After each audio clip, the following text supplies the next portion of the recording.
পথ যেতে যেতে যেতে যেতে বিপ্র বললো, বাবা আমার খুব খিদে পেয়েছে। সাকিব হাসান জীবন বললো, হ্যাঁ বিপ্র, আমারও একটু একটু খিদে পেয়েছে, চলো আমরা একটু কোথাও নাস্তা খাই।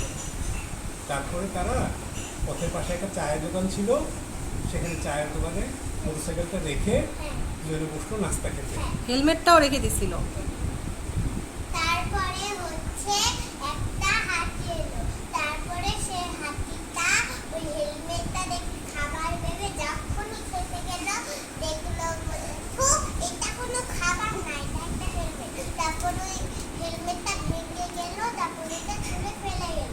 তারপরে আমি আর বাবা এসে দেখি যে বাবার হেলমেটটা ভাঙা। তারপরে বাবা বললো যে হায় হায়, এখন আমি কিভাবে যাব, যদি সামনে পুলিশ থাকে।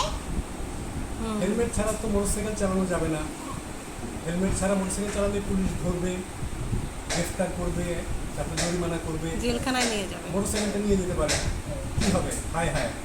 তখন বিপ্র বললো যে বাবা, আমার মাথায় একটা বুদ্ধি এসেছে, আইডিয়া আইডিয়া। তো দীপন বললো, কি আইডিয়া? বলছে যে আমরা একটা হেলমেট কিনে ফেলি।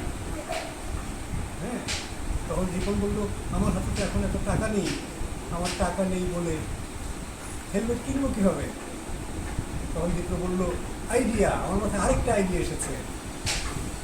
দীপন বললো, কি আইডিয়া এসেছে? দীপ্র বললো, আমি এখন থেকে আর আইসক্রিম খাবো না, চকলেট খাবো না, চকলেট খেয়ে আমার দাঁতে পোকা হয়েছে, ললিপপ খাবো না, তুমি সেই টাকা দিয়ে একটা হেলমেট কিনে ফেলো।